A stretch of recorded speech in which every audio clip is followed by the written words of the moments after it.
చెవులు విలుస్తున్నాయి. ఏం ప్రతిధ్వనిస్తుంది? తగిన కాలమున యెహోవా ఆశీర్వదించును, తగిన కాలమున యెహోవా జ్ఞాపకం చేసుకును. ఈ తిరుగుతా ఉన్నాయి 3 పేర్లు. ఇప్పుడు ఒకసారి తగిన కాలమున యెహోవా ఆశీర్వదించును, యెహోవా జ్ఞాపకం చేసుకును. మీతో మీరు కూడా చెప్పుకోండి. నిరుత్సాహపడకండి, నిస్పృహకు గురి కాకండి, నిరాశకు గురవద్దు. అందరు నాతో కలిసి మాట చెప్పండి. తగిన కాలమున యెహోవా ఆశీర్వదించును, యెహోవా జ్ఞాపకం చేసుకును. ఎప్పుడు నేను తెలిసాక అని మాత్రం నువ్వు బతికోవడానికి దేవుడిని ఆశీర్వదిస్తాను. అంటారా ఇంకెప్పుడంటే ఆయన చచ్చగా దిగుతాడు దేవుడు అంటాడు. నువ్వంటే నిజంగా నువ్వు చచ్చగా దిగుతాడు. కొంచెం జాగ్రత్తగా ఉండాలి మనం మాట్లాడేటప్పుడు. బైబిల్లో కొంతమంది అన్నారు, ఇశ్రాయేలు ఏమన్నారంటే మమ్మల్ని సాగపట్టడానికి తెచ్చావా అన్నారు. సరే సాగమని అన్నాడు దేవుడు. ఏమన్నాడు? నిజమండి. ఏమన్నాడు? సరే మీరు సాగండి. మీరు ఒక మాట అన్నారు, మా పిల్లలను వాళ్ళు తీసుకెళ్తాను అన్నాడు దేవుడు. దేవునికి స్తోత్రం. కాబట్టి ఎప్పుడు కూడా మనం మాట్లాడేటప్పుడు మన మాటలు విశ్వాస సహితమైనవిగా ఉండాలి. పరిస్థితులు ఎంత ప్రతికూలంగా ఉన్నా, పరిస్థితులు ఎంత వ్యతిరేకంగా ఉన్నా, పరిస్థితులు ఎంత భయంకరంగా ఉన్నా, ఎంత కఠినమైనవిగా ఉన్నా మనము దేవుని శక్తిని ప్రకటించే వారముగా ఉండాలి. మీరందరూ ఎక్కడ ఉండగా ఈ పేర్లు ఉచ్చరిస్తున్నారంటే బబులోను చెరలో ఉండగా ఈ పేర్లు ఉచ్చరిస్తున్నారు. వాళ్ళ పరిస్థితులు ఎంతో కష్టదాయకంగా ఉన్న టైంలో ఉచ్చరిస్తున్నారు. ఇంట్లో ఏం చెప్పుకుంటున్నారు? తగిన కాలమున యెహోవా ఆశీర్వదించును, యెహోవా జ్ఞాపకం చేసుకును. రోజునే తగిన కాలమున యెహోవా ఆశీర్వదించును. జకర్యా ఎవరు? ఒక ప్రవక్త. ప్రవక్త యొక్క పని ఏమిటి అంటే ప్రజలను వారి పాపం విషయమై హెచ్చరించడం మాత్రమే కాకుండా వారు ఏమి కోల్పోయారో, ఏమి కోల్పోతున్నారో గుర్తింపజేసి ఆ కోల్పోయిన దానిని తిరిగి పునరుద్ధరించగలిగిన, తిరిగి ఇవ్వగలిగిన దేవుని వైపు మళ్లించడమే ప్రవక్త యొక్క పని. ప్రవక్త యొక్క పని ఏంటి చెప్పండి. మీరు సింపుల్ గా చెప్పబాకండి. ప్రవక్త యొక్క పని ప్రవచనాలు చెప్పడం అనకండి. మాస్టర్ గారి పని ఏంటంటే వాక్యం చెప్పడం అనడం కాదు. అంతేనా? వాక్యం చెప్పడం ఒకటే. మాస్టర్ గారు చెప్పండి చేసే పనులు చాలా ఉన్నాయి లేవా? అంతేనా? నిజంగానే వాక్యం చెప్పి కూర్చుంటే అవుతుందంట పరిచర్య? అవుతుంది కదా. వాక్యం చెప్పడం ఒక భాగం. సో ప్రవక్త పని ఏంటి? ప్రవచనం చెప్పడం కలిసిపోయి వదిలేయకూడదు. ప్రవక్త పని ఏంటి? ప్రజల యొక్క పాపములను గురించి హెచ్చరించుట, ప్రజలు దేవునికి అవిధేయులైనందువల్ల ఏమి కోల్పోయారో, ఏమి కోల్పోతున్నారో అది గుర్తింపజేసి ఆ కోల్పోయిన దాన్ని తిరిగి పునరుద్ధరించగలిగిన దేవుని వైపు మళ్లించడం ఒక ప్రవక్త యొక్క బాధ్యత. దేవునికి స్తోత్రం కలుగుతుంది. ఇప్పుడు మనం చూస్తున్నాం ఒక ప్రవక్త గురించి. ఆ ప్రవక్త పేరు జకర్యా. ఆ పేరుకి అర్థమేంటో, వాళ్ళ తండ్రి గారి పేరుకి అర్థమేంటో, వాళ్ళ తండ్రి గారి పేరుకి అర్థమేంటో మనము చూస్తాం. ఈయన ఏ కాలంలో పరిచర్య చేశాడు, ఈయన పరిచర్య యొక్క ఉద్దేశం ఏంటి అనే విషయాలు మనం అర్థం చేసుకుంటే ఆ తర్వాత ఆ దర్శన భావంలోనికి మనము ముందుకు వెళ్తాం. ఈ జకర్యా అనే ఈ ప్రవక్త మరొక ప్రవక్తతో కలిసి పరిచర్య చేశాడు. ఆయన పేరు హగ్గయి. ఆయన పేరేంటి? కరెక్ట్ గా ఈ జకర్యా గ్రంథానికి ముందున్న గ్రంథమే హగ్గయి గ్రంథం. హగ్గయి ఏమో వయసులో జకర్యా కంటే పెద్దవాడు. ఇంకా చెప్పాలంటే ఆయన కాస్త వృద్ధుడు. జకర్యా ఏమో యవనస్తుడు. మరి ఒక వృద్ధుడు ఒక యవనస్తుడు కలిసి పరిచర్య చేశారు. వాళ్ళ కలుస్తుందంటారా?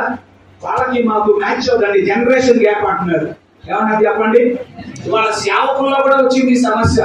కొంత చోట్ల ఏమంటున్నారు? జనరేషన్ గ్యాప్ అండి. ఎవరున్నారు? మరి అట్లయితే జకర్యాను హగ్గయి కలిసి పరిచర్య చేశారు. కాబట్టి వృద్ధులైన వారు, పెద్దలైన సేవకులు, యవన సేవకులు కలిసి పరిచయం ఎవరి చిత్తమా? దేవుడి చిత్తమా కాదా? లేదా మన చిత్తమా? దేవుడి చిత్తమే. సో దేవుడు ఎవరన్నా కలిపాడు? దేవుడికి తెలిసే కలిపాడు అంటారా? తెలిసే కలిపాడు అంటారా? ఎవరన్నా కలిపాడు? అక్కయ్య చూడపోతే వయసులో ముసలోడు, జకర్యా చూడపోతే యవనస్తుడు. ఒక వృద్ధుడిని ఒక యవనస్తుడిని పరిచయం ఏం చేశాడు? ఆయన కలిపి ఓ పని మీద పంపించాడు. ఏమిటి ఆ పని అంటే యూదులైన వారు బబులోను చెర నుండి దేవుని మహాకృప ఆయన ప్రవక్త అయిన యిర్మీయా ద్వారా వాగ్దానం చేసిన ప్రకారం 70 ఏళ్ల పాటు అక్కడ చెరలో ఉన్న తర్వాత చెర నుంచి విడిపించబడి వారి స్వస్థలానికి అనగా పాలస్తీనా లేదా ఇజ్రాయేలు దేశములకు యెరూషలేమునకు వారు నడిపించబడ్డారు. నడిపించబడిన తరువాత వారు మందిరం కట్టడం ప్రారంభించారు, దేవాలయం కట్టడం ప్రారంభించారు. దేవాలయం కట్టడం ప్రారంభించగానే ఆటంకాలు ఎదురయ్యాయి. ఆటంకాలు ఎదురవగానే ఏం చేశారంటే దేవాలయాన్ని కట్టడం ఆపేసి ఇక వాళ్ళు ఇల్లు కట్టుకోవడం స్టార్ట్ చేశారు. మర్చిపోయారు. ఏం మర్చిపోయారు? అప్పుడు ఏం కట్టడం మర్చిపోయారు? దేవాలయం కట్టడం మర్చిపోయారు. మధ్యలో ఎవడో నాకోటి అడిగారు, ఇదేంటిరా మందిరం కట్టడం స్టార్ట్ చేసి మధ్యలో ఆపేయడం సబబు కాదు కదా, ఏం కట్ట చేశారంటే టైం రాలేదులే అంటున్నాడు. ఏమన్నారు? నేను అప్పుడప్పుడు కొంతమంది అడుగుతూ ఉంటా, మా విశ్వాస కుటుంబంలో వారి కుటుంబ సభ్యులు కొంతమంది మందిరానికి రాబోతుంటే, అయ్యా మీరు కూడా వస్తే బాగుంటది కదా, కుటుంబంగా కలిసి ఉంటే బాగుంటది కదా అంటే, టైం రావాలండి అంటుంటారు. టైం వచ్చినప్పుడు ఆయనే నడిపించుకుంటాడట. అంటే చెప్పండి, మరి ఇడ్లీ హోటల్కి కాఫీ హోటల్కి ఇడ్లీనే నడిపించుకుంటుందా? చెప్పండి. బార్ షాప్ కి మందే నడిపించుకుంటుందా? అక్కడికి వెళ్ళిపోతున్నారు, ఈ నడిచేస్తున్నారుగా, ఇక్కడ మాత్రం ఎవరు నడిపారట? ఆయనే నడిపించుకోవాలి. ఎవరు నడిపించుకోవాలి? ఆయనే నడిపించుకునే నాటికి నడిపించుకుంటాడు దాటవేద ద్వారా. సో ప్రజలందరూ ఏం చేశారంటే మందిరం కట్టడం మానేసి వాళ్ళు ఇల్లు కట్టుకుంటుంటే అక్కయ్యని పంపించారు. మీరేం చేస్తున్నారు మీకు అర్థమవుతుందా? మీ ప్రవర్తన గురించి మీరు ఆలోచించుకోండి. దేవుని మందిరం పాడై ఉండగా మీరు సరపి వేసిన ఇంట్లో ఉండటకు ఇది సమయమా అని వారిని హెచ్చరించారు. వారితో కూడా ఆయనతో పాటు జత కలిశాడు ప్రవక్త అయినటువంటి జకరియా. సో ఎన్నాళ్ళు ఆగిపోయింది అలా మందిరం అంటే సుమారుగా ఒక 16 నుండి 18 ఏళ్ల పాటు కట్టడం ప్రారంభించిన మందిరాన్ని ఆపేశారు. 18 ఏళ్ల పాటు దాని జోలి పోలే. అలా ఆగిపోయినటువంటి దేవుని పని జరిగించడంలో ప్రజలను ప్రోత్సహించడం కోసం దేవుడు 2 ప్రవక్తలను వాడుకున్నారు. వారే హగ్గయి. మరి మంచిది. ఆ జకరియాను దేవుడు ఎలా వాడుకున్నాడంటే ఆయనకు కొన్ని దర్శనాలు ఇచ్చి ఆ దర్శనముల ద్వారా ఆయనను బలపరిచి ఆయన ద్వారా ప్రజలను దేవుడు బలపరిచాడు. ఈ రాత్రి వేళ ఈ దర్శన భావమును ధ్యానించనై ఉండగా ప్రభువు మనలను కూడా బలపరచనై ఉన్నాడు. హల్లెలూయా. రాత్రి నేను చెప్తున్నాను, నిశ్చయముగా ఎవరైతే శ్రద్ధగా ఈ రాత్రి వేళ దేవుని వాక్యమును ఆలకిస్తున్నారో వారు దేవుని బలమును పొంది గణించేవారు. మాటది యెహోవా తన ప్రజలకు బలమును అనుగ్రహించును. ఎవరికి ఇస్తాడు ఆయన? యెహోవా తన ప్రజలకు బలమును అనుగ్రహించు. ఈ రాత్రి వేళ దేవుని వాక్యమును కానీ మనం శ్రద్ధగా విన్నామంటే దైవ బలముతో మనం ఇక్కడి నుంచి వెళ్తాం. ఆత్మ బలముతో మనం ఇక్కడి నుంచి వెళ్తాం.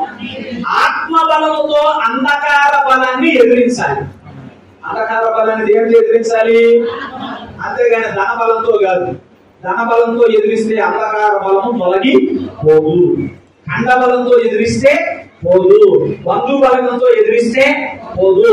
అంధకార శక్తుల బలము నిర్వీర్యం కావాలి. అపవాది బలము నిర్వీర్యం కావాలి అంటే మనం ఎలా ఎదుర్కోవాలి? ఆత్మ బలముతో ఎదుర్కొంటేనే అంధకార బలమును నిర్వీర్యము చేయగలం. అలా కాకుండా మరి ఏ విధంగా ప్రయత్నం చేసినా అంధకార బలాన్ని మనం నిర్వీర్యము చేయలేము. ఎందుకంటే మీకు సైతాన్ మీద ఫైటింగ్ చేద్దామన్నదా లేదా? మీరు అందరూ ఎట్టున్నారంటే పోయి వాటితో పెట్టుకోవడం ఎందుకంటే భాష గారు చెప్పండి. ఏదో ప్రశాంతంగా జీవితాన్ని గడిపేస్తున్నాను కదా, మీరెందుకు అవసరం మమ్మల్ని రాసిపెట్టి పోయి ఆపరికి మాట్లాడితే అపవాదితో అంటే అపవాదితో మీరు పోరాడరా? కానీ అగ్రిమెంట్ గా వచ్చారు.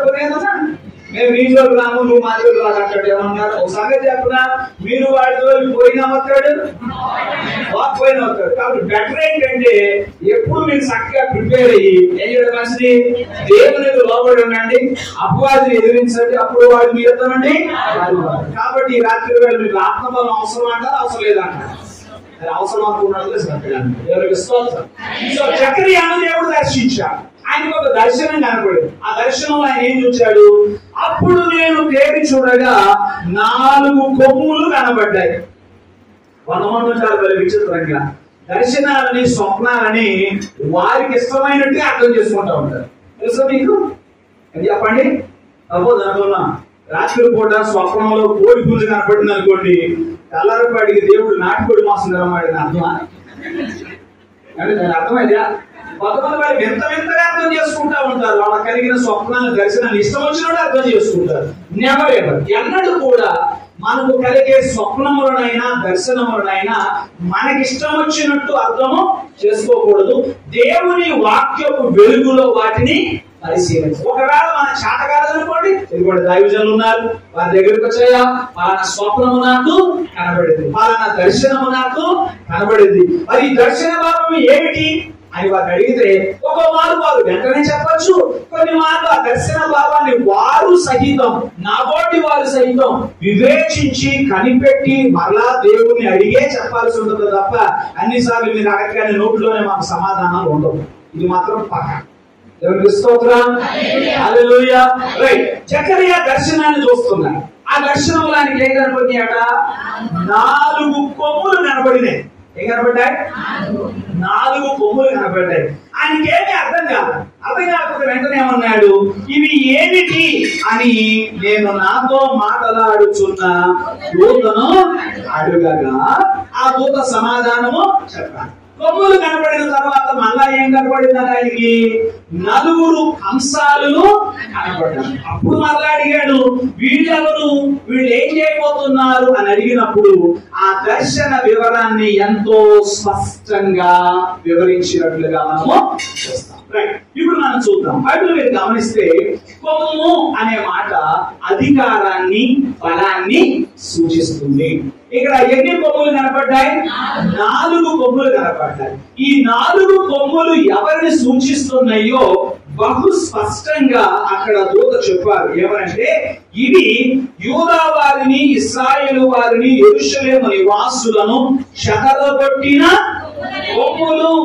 అంటే వారికి వ్యతిరేకంగా పనిచేస్తున్నటువంటి శక్తులు అని చెప్పి దేవుడు బహు స్పష్టముగా వారికి జకర్యాకు తెలియపరచారు. బైబిల్ మనం జాగ్రత్తగా చదివితే ఈ 4 కొమ్ములు ఎవరు అని అనగా, చెర నుండి తిరిగి వచ్చినటువంటి ఆ యూదులైన వారు దేవుని మందిరమును కట్టుటకు వారు ప్రారంభించగా, వారు ఆ మందిరపు పనిని నిలుపు చేయడానికి సాతాను చేతిలో వారు బలముగా వాడబడిన వారుగా ఉన్నారు. వాళ్ళని, ఇశ్రాయేలీయులను, యూదా వారిని మరలా ఒక చోట ఉండకుండా వారు ఎన్నటన్నటికీ చెదరగొట్టబడిన వారుగానే ఉండాలని యత్నిస్తున్న వారుగా ఉన్నట్టుగా మనం చూస్తాం. మీరు బాగా చదివితే ఎజ్రా గ్రంథము 4వ అధ్యాయం 8వ వచనములో, అలాగే నెహెమ్యా గ్రంథం 4వ అధ్యాయం 7వ వచనములో మీరు చదివితే ఆ 4 కొమ్ములు ఎవరో కాదు, 4 వ్యక్తులు. వాళ్ళ పేర్లు ఇలా ఉన్నాయి. అదేంటంటే రెహూము, షింషయి అని మనకు కనబడతాయి 2 పేర్లు. ఎక్కడంటే ఎజ్రా గ్రంథం 4వ అధ్యాయం 8వ వచనం. చూడండి, ఎవరు? రెహూము, షింషయి. రెహూము అనేవాడేమో ఒక మంత్రి, షింషయి అన్నవాడేమో ఆయన యొక్క రైటర్ అన్నమాట. వాళ్ళిద్దరు ఏం చేశారంటే, దేవుని మందిరం కడుతూ ఉంటే ఈ యూదా వారు తిరుగుబాటుదారులు అనేటువంటి ముద్ర వేసి అర్తహషస్త అనే రాజులకు వాళ్ళు ఏం చేశారు? ఉత్తరం రాసి మందిరపు పనిని నిలుపు చేయించారు.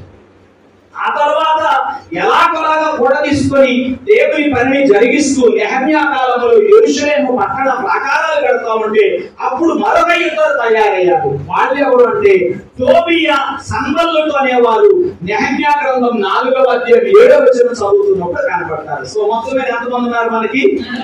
4. వీళ్ళు 4 సామాన్యులు కాదు, వీళ్ళు అధికారులు. వీళ్ళు ఎవరు చెప్పండి? అధికారులు. గవర్నర్ స్థాయి అధికారము కలిగిన వాడు, మంత్రి స్థాయి అధికారము కలిగిన వాడు, వాళ్ళ సహచరులు. 4 పేర్లు జ్ఞాపకం చేసుకోండి. మీకు మాట్లాడగలిగితే పనులు మాట్లాడచ్చు, జ్ఞాపకం పెట్టుకోండి. రెహూము, షింషయి, టోబియా, సంబల్లటు. వీళ్ళందరూ కూడా ఎవరు చెప్పండి? అధికారములో ఉన్నవారు. దేవుని పిల్లలారా గమనించండి, ఈ రోజు ప్రభు మీతో నాతో మాట్లాడుతున్న మాట ఏంటంటే, నిన్ను వ్యతిరేకిస్తున్న వారు, నీకు వ్యతిరేకముగా నిలబడిన సంగతులు అవి ఎంత బలమైనవైనా, వారు ఎంత బలమైన వారైనా మనము దిగులు చెందాల్సిన అవసరము లేదు, కలత చెందాల్సిన అవసరము రెగూము, షింషయి, టోబియా, సన్బల్లటు అను ఈ 4 కొమ్ములు దేవుని పనిని అడ్డగిస్తున్న వారిని సూచిస్తున్నాయి. సో ఆ అధికారమును బట్టి వీళ్ళు ఏమవుతున్నారు? కలవరపడుతున్నారు. వారికి ఉన్న శక్తిని బట్టి ఏమవుతున్నారు? భయపడిపోతున్నారు. అమ్మో, వారిని ఎదురించుటకు మనకు బలము చాలదు. మీరు కూడా ఏమంటారు చెప్పండి? సైతాన్ని ఎదిరించడానికి, వారి శత్రువులను ఎదిరించడానికి మనకు బలము అవసరం. ఎందుకండి బాబు, ఇందాక అన్నారుగా మీరు అందరూ, మీరే అన్నారుగా, ఏమన్నారు?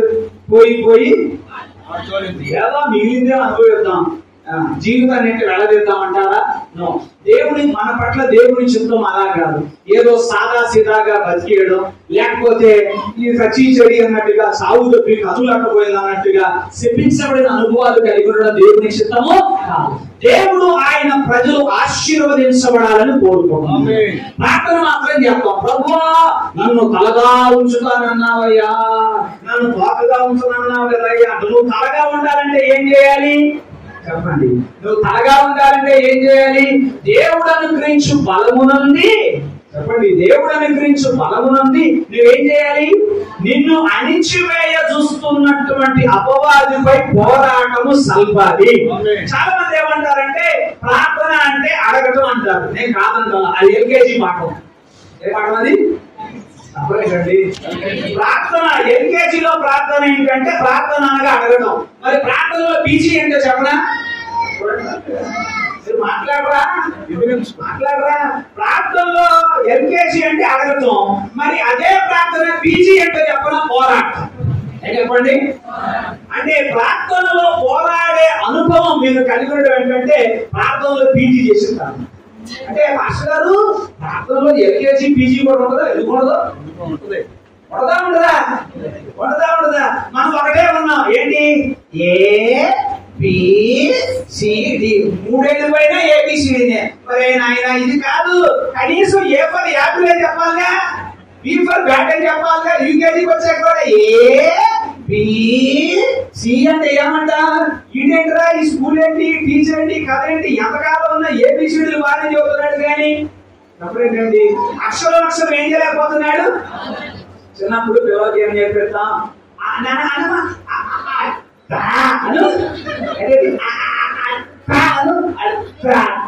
అంటే 4 వేలు అనుకోండి, మస్తు నవ్వుకుంటాం. 5 ఏళ్ళు పోయిన తర్వాత టాటా అత్తానంటే ఊరుకుంటావా?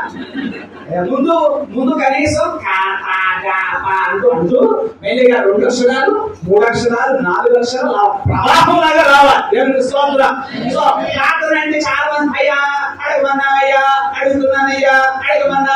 అడుగుతున్నానయ్యా దగ్గర ఉంటావు. నువ్వు అడిగా సరే, నువ్వు పోరాటం చేయాలి. దేవునికి స్తోత్రం. హల్లెలూయా. దేవుని పిల్లలు గమనించండి, ఇక్కడ జకర్యా గ్రంథంలో మనం చూస్తున్నట్లయితే దేవుడు తన ప్రజలను పోరాటం చేయడానికి పురికొల్పుతా ఉన్నాడు. దేవునికి స్తోత్రం. మీరు వచ్చారు. చాలాసార్లు మనం ఎలా ఉంటుందంటే, అయ్యా నువ్వు రమ్మన్నావయ్యా, మేము వచ్చామయ్యా, పునాది ఏమన్నామా వేసామయ్యా, అడ్డగించారు, నిద్రపోతున్నామయ్యా అంటారు. ఏమంటారు వీళ్ళు? అందరం కట్టమన్నా పునాది వేసాం, రాయేసిన తర్వాత ఏం జరిగింది? వాళ్ళు వచ్చి అడ్డగించారు. అడ్డగించగానే ఏం చేశారు? ఎవరు? రెగూము, షింషయి అనే వాళ్ళు వీళ్ళ పనిని గురించి యాడ్వర్స్ గా రాశారు. ఎవరికి? రాజుగారి. తర్వాత మీరు చదువుకోండి, ఎజ్రా గ్రంథంలో 4వ అధ్యాయంలో చదివితే ఆ రాసిన లెటర్ దెబ్బకే మంత్రి పని ఆగిపోయింది. ఆ లెటర్ వల్లే ఆగిపోయింది. అంటే లేనిపోయినని కల్పించి వీటి మీద పైకి ఉత్తరము రాశారు. మంత్రి పని ఆగిపోయింది. ఆ తర్వాత పట్టణ ప్రాకారాలు కడతా ఉంటే టోబియా, సన్బల్లటు అనే వాళ్ళు ఏం చేశారు? వాళ్ళ అధికార బలంతో నెహెమ్యా పనిని అడ్డగించాలని చూస్తున్నారు. అయితే వీళ్ళని బలపరచడం కోసం దేవుడు 2 ప్రవక్తలను లేపాడు. వారే హగ్గయి, జెకర్యా. ఇప్పుడు ప్రవక్తలు ఏమన్నారంటే కొప్పులను చూసి కలవరపడకండి. అది సందేశం. అందరూ చెప్పండి. మరి మీరేం చూసి కలవరపడుతున్నారు? మీ జీవితంలో కొమ్ము. ఇక్కడ వీళ్ళకు కొమ్ము పేరు, ఒక కొమ్ము పేరు రెగూము, ఇంకో కొమ్ము పేరు షింషయి, ఒక కొమ్ము పేరు టోబియా, ఇంకో కొమ్ము పేరు సన్బల్లటు. మీకు కొమ్ములు వేరే ఉంటాయి. మీలో కొంతమందికి కొమ్ము మీ కొడుకే కావచ్చు, కొంతమందికి కొమ్ము మీ భర్తే కావచ్చు, కొంతమందికి కొమ్ము మీ భార్య కావచ్చు. ఏమంటారు? కాదంటారా? కొంతమందికి కొమ్ముని పొరుగులు కావచ్చు, ఇంకేం కావచ్చు, నాకు తెలియదు. ఒక్కొక్కరికి ఒక్కొక్క రకమైన కొమ్ములు. అయితే ఈ రాత్రి ప్రభు మీతో నాతో మాట్లాడుతున్నాడు ఏంటంటే, నా కుమారుడా, నా కుమార్తె, ఏ కొమ్ములను చూసి నువ్వు కలవరపడుతున్నా? కొమ్ములను చూసి కలవరపడకు. నీ ఆత్మీయ అభివృద్ధిని, నీ ఆశీర్వాదాన్ని అడ్డగించడానికి కొమ్ములు జనాలు చూడగానే పొడి చేస్తా అన్నట్టు ఎంతైనా కాదా? కొమ్ములు చూడగానే భయం వస్తుంది. కొన్నిసార్లు అపవాది విరుచుకుపడుతున్న తీరును బట్టి అసలు మనకేమనిపిస్తుంది అంటే, మనం జయించగలమా, మనం బతికి బట్ట కట్టగలమా, ఎదిరించగలమా అని అనిపిస్తుంది. అయితే ప్రభువు కొమ్ములను చూపించిన తర్వాత ముందేం చూపించాడు దేవుడు? కొమ్మలను చూపించాడు. తర్వాత ఎవరిని చూపించాడు? కంసాలను చూపించాడు. ఎక్కడ మట్టి కూర కదా, మరి మనకేం కూడా కంప్యూటర్ కూడా కొంతమంది అంటే ఇదంటే మట్టి కూర అంటారు. నిజానికి అందరికి మట్టి కూర, మనదేమో స్టీల్ కూర, మన కంప్యూటర్ కూర, ఇది ఏమీ కాదు. అందరూ ఏం కూరలు? జకర్యాకు అర్థం కాదు. కొమ్ములు కనపడ్డాయి. కొమ్ములు కనపడిన తర్వాత దేవుడు ఎవరిని చూపిస్తున్నాడు? కంసాలను చూపించాడు. ఆయనకు అర్థం కాదు. అడిగాడు, వీరు ఏమి చేయబోచున్నారని నేను అడిగి తిని. దేవుని పిల్లలారా, అప్పుడు ఆయన అన్నాడు ఏమనంటే, ఇదిగో ఇదిగో వాటిని భయపెట్టుడు. వేటిని భయపెట్టడు?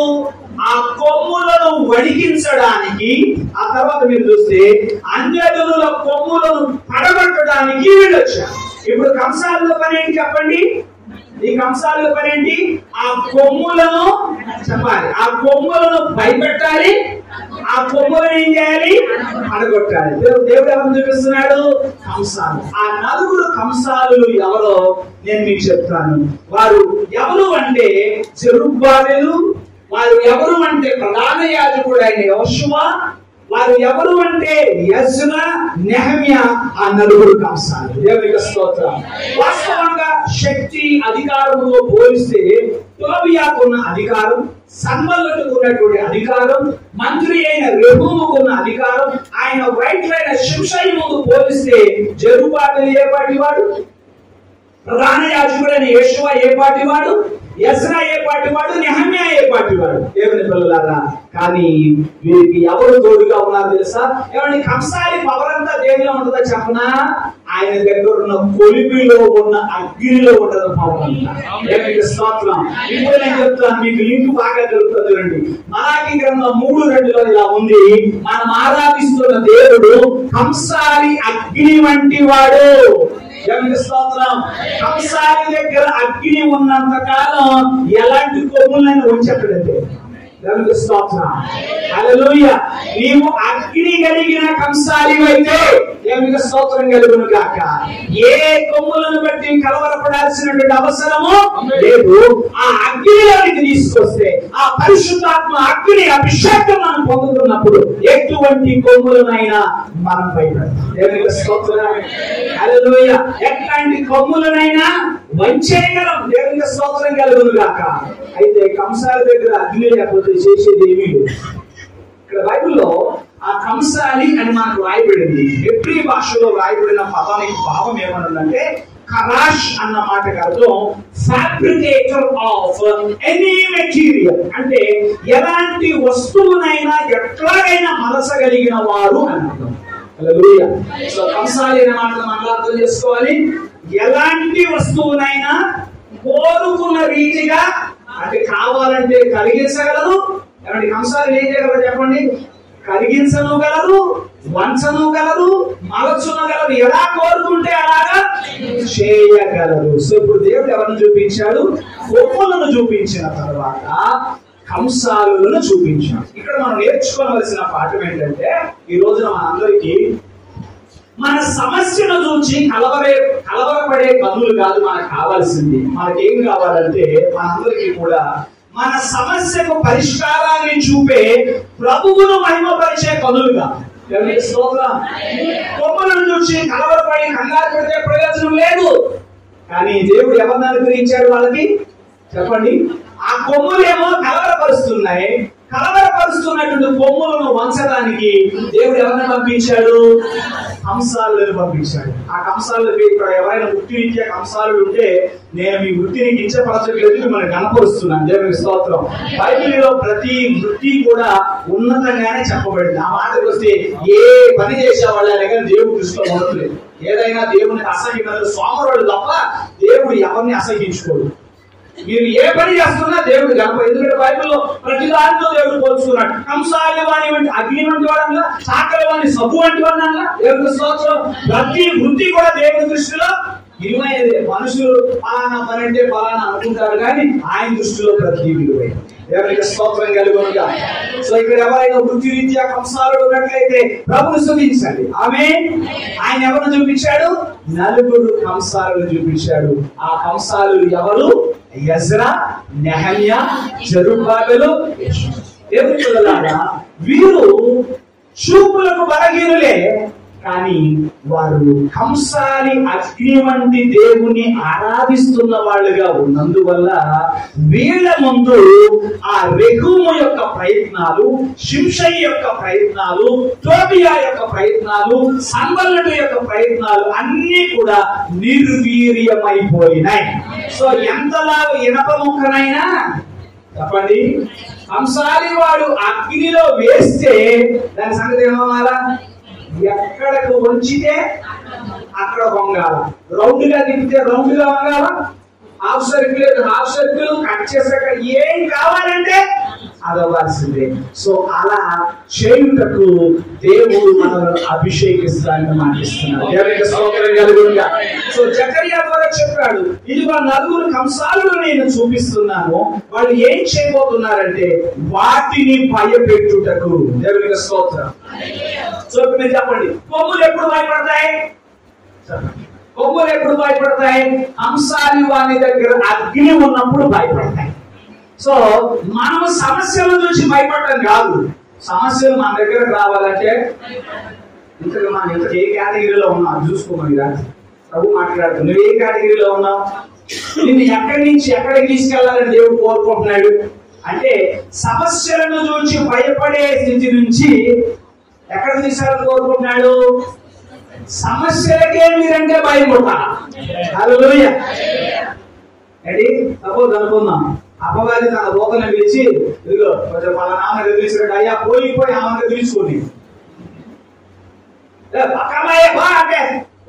ఆయన నాకు ఎప్పుడో ఒకసారి మనం అనుకున్నా ఆ వైర్ వస్తుందండి ఎంతుంది. నేను ఒకసారి చర్చిలో క్రిస్మస్ ఏదో డెకరేషన్ చేస్తుంటారు కదా, ఆ ఈ మధ్య డెకరేషన్ కొంచెం లైటింగ్ వైర్లు ఎక్కడ ఉన్నాయి, మన నార్మల్ దారం అన్నా నయం, దారం కంటే కూడా ఇంకా సన్నగా ఉన్నట్లు ఉన్నాయి కదండి ఆ వైర్లు. ఊరినే ఉన్నాయి కదా, మామూలుగా అయితే వాటిని ఏం చేయొచ్చు, ఎక్కడంటే పుట్టుకు మంది అయిపోతాయి. కానీ పవర్ పాస్ అవుతున్నప్పుడు ఒకసారి చూడండి, టచ్ చూద్దాం, చెప్పు చూడండి, చూద్దాం. పవర్ ఉన్నప్పుడు అది దారం కావచ్చు కాక అది దారమే, కానీ దాంట్లో ఏముంది? పవర్ ఉంది. అలాగే నెహమ్యా ఒక దారం అంటాడు, ఎజ్రా ఒక దారం అంటాడు, అవునంటారా? జెరుబ్బాబెలు ఒక దారం అంటాడు. వీళ్ళు కానీ వాళ్ళ పవర్ ఎక్కడ ఉంది? వాళ్ళ దగ్గర ఉన్న అగ్నిలో. దేవుని స్తోత్రం. హల్లెలూయా. ఆయన కంసాలి వాని అగ్ని వంటి వాడు. సో దేవుడు ఏం కోరుకున్నాడంటే ఈ రాత్రి మన జీవితాల్లో సమస్యలను చూసి మనం కలవరపడడం కాదు, మనల్ని చూసి సమస్యలు ఏమవ్వాలి?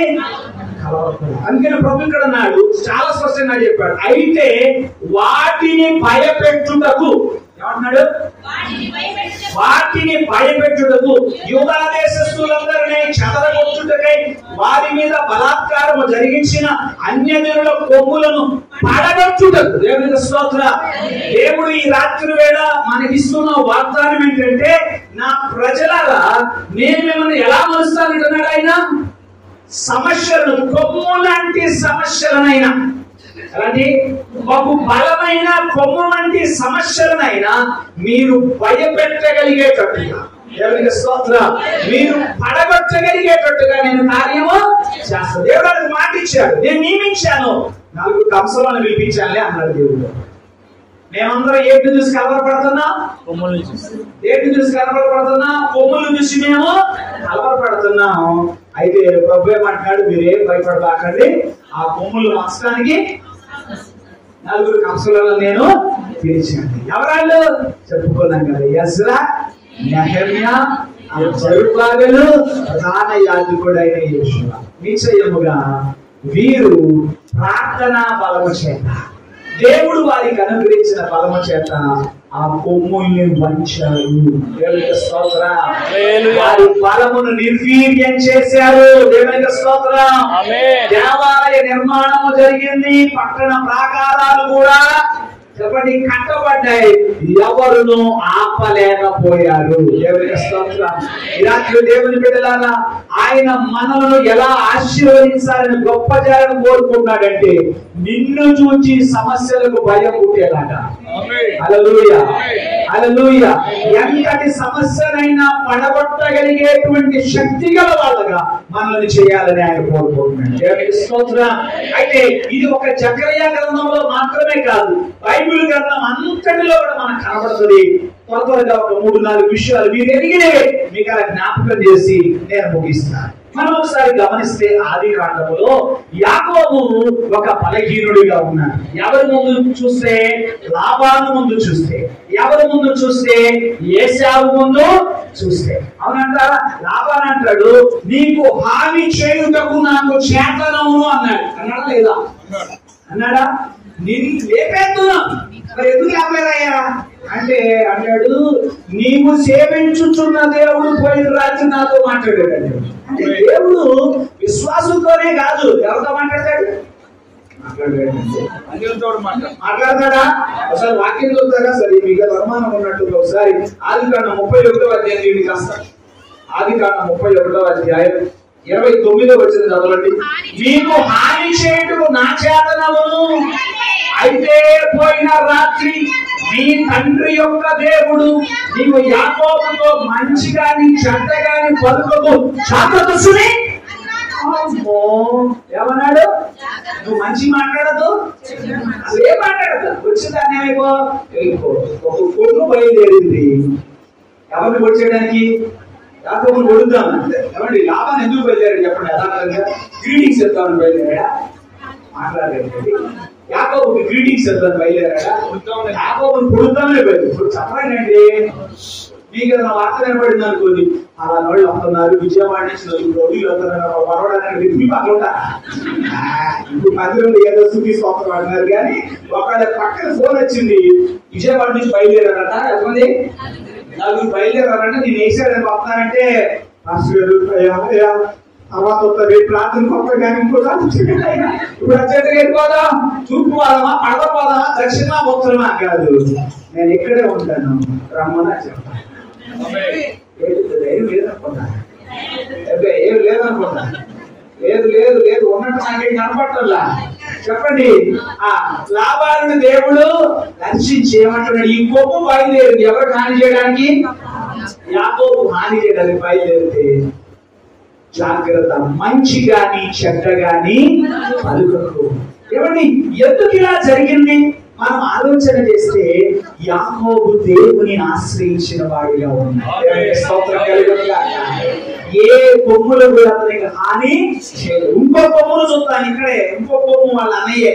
32వ అధ్యాయంలో మనం చూస్తే 32వ అధ్యాయంలో మనం గమనిద్దాం 11వ వచనంలో, నా సహోదరుడైన ఏశావు చేతి నుండి దయచేసి నన్ను తప్పించుమన్నాడు. ఎందుకలా ప్రార్థన చేశాడో తెలుసా? ఎందుకలా ప్రార్థన చేశాడో తెలుసా? యాకోబు దగ్గరికి ఒక ఇన్ఫర్మేషన్ వచ్చింది. ఆ ఇన్ఫర్మేషన్ ఏంటంటే, మీ అన్నయ్య నిన్ను ఎదుర్కోవడానికి ఎంతమంది వస్తున్నాడు? 400 మందితో వస్తున్నాడు అనగానే యాకోబు వణికిపోయాడు. అమ్మో బాబు, మా అన్న కోపము 20 ఏళ్ళైనా కూడా కొంతమంది అంత ఇదిగా ఉంటారు తెలుసా? 20 ఏళ్ళండి బాబు, బతుకున్నంత కాలం ఎలా ఉంటారు? ఎప్పుడు అవకాశం దొరికినా పుడుతాం దొరుకుతాం, అవునా కాదా? సో ఏసావు ఆ టైప్ లో మరి ఎందుకో తెలియదు, కానీ మామూలు కలవడానికి అయితే 400 మందితో ఎదుర్కోవాల్సిన అవసరం లేదు. మాట్లాడండి, మామూలుగా అయితే తమ్ముడు తెలుసుకోవడం మహా అయితే 4 కలిసి రావచ్చు. 400 మందితో వస్తున్నాడంటే ఏదో మొత్తానికి పెద్ద ఎత్తుమానం మీద వస్తున్నట్టేనా కాదా?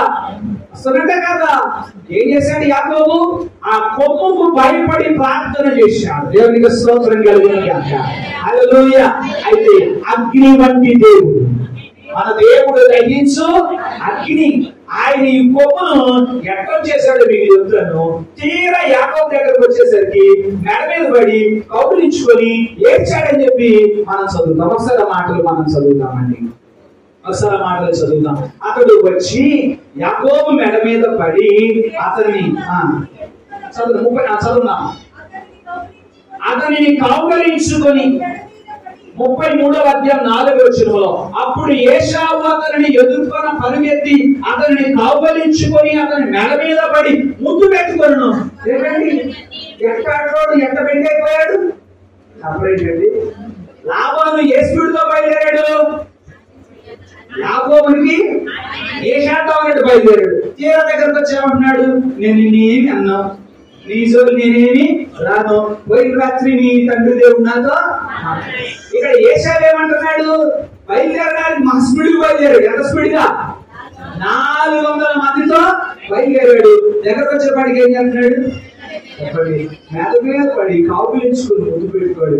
ఈ మధ్యలో ఏం జరిగిందో మనకు తెలియదు. దేవుని బిడ్డలారా, ఏ కొమ్ములను గురించి మీరు కలవరపడుతున్నారు? ప్రభు అంటున్నాడు, ఈ రాత్రి వేళ మీరు నా మాట వింటే మిమ్మల్ని కంసాలుల వలె నేను మారుస్తాను. హల్లెలూయా, హల్లెలూయా.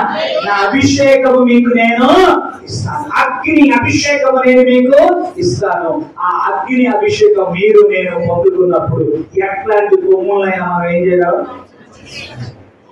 యాకోబు వచ్చేసాడా? మీరు నాకు తెలియక అడుగుతాను, కంసాలు నిజంగా వాళ్ళు ఉంచుతారా అగ్ని ఉంచుతారండి? వచ్చేది ఎవరు నిజంగా చెప్పాలి?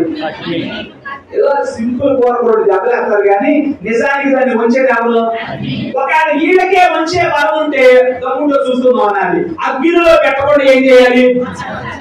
ఒకవేళ ఏ కంసాలైనా నాకు బలం ఉంది అన్నాడు అనుకోండి, సరేనాయా నువ్వు ఫైర్ ఉపయోగించకూడదు. ఏం ఉపయోగించకూడదు?